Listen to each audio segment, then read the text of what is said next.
Hi, I'm Ayşe Süberker, bringing you the latest news around the world in 2 minutes. Egypt has invited Israel and the Palestinians to resume ceasefire negotiations in Cairo. The talks will focus on providing relief to Gaza following the 50-day conflict between Israel and Hamas that has left many homeless and over 2,100 people dead.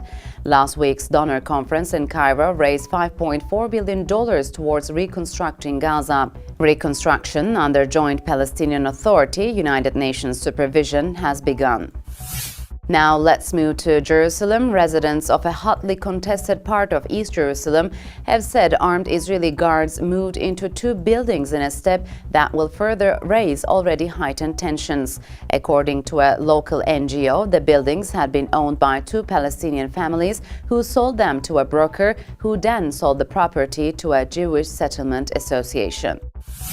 And our next story is from Syria. The U.S. air dropped 24 tons of light arms, ammunition and medical supplies to Kurdish YPG fighters resisting ISIS in Kobani.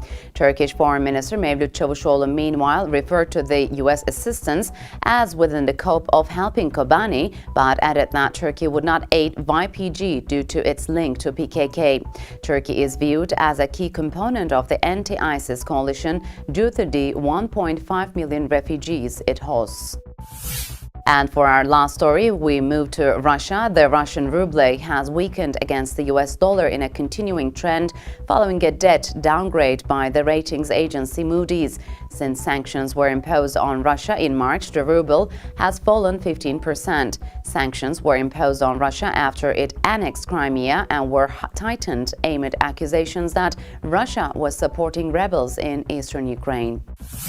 And that's it for this hour's edition of TRTworld.com's World in 2 Minutes. Thanks for tuning in. Goodbye.